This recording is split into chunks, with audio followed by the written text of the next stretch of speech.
Are you sick of your massive house, the cleaning, the upkeep, the maintenance, and you're looking to downsize to a smaller home?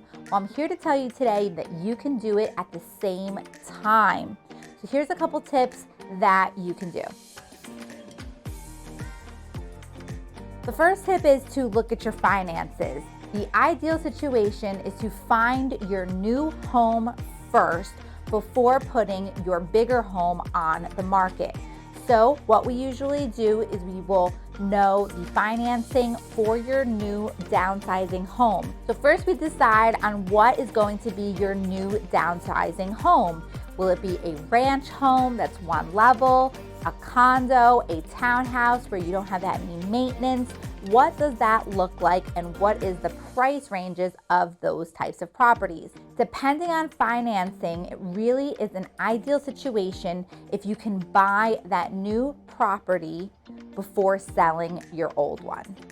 Now we're gonna start looking at your new place that you're gonna call home that's gonna be much easier to maintain and in an environment that will help you with the lifestyle that you're looking for. In order to do this seamlessly, you want to get your new home under contract and have your home inspection and make sure everything is gonna go smooth. Simultaneously, you put your old home on the market. We've done this several times for clients and it really has worked out well.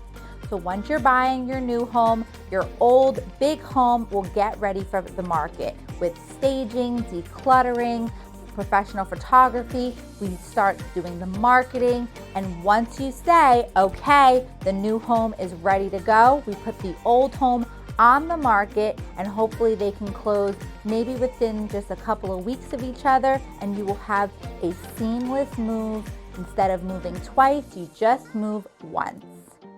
Now your big home will go on the market. A younger family with kids that fall in love with your home will most likely purchase it, and you will be able to close on it, take that money that you've just profited, put it into your new home, and live like a king or queen. Having a large home can be a lot of financial stress for you.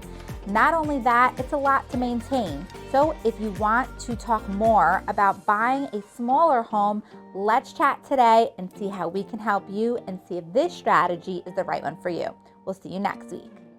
Hey guys, I hope you enjoyed today's video. If you liked it, please share it with a friend, give it a heart, thumbs up, and make sure you turn on your post notifications to be in the know for all our upcoming videos.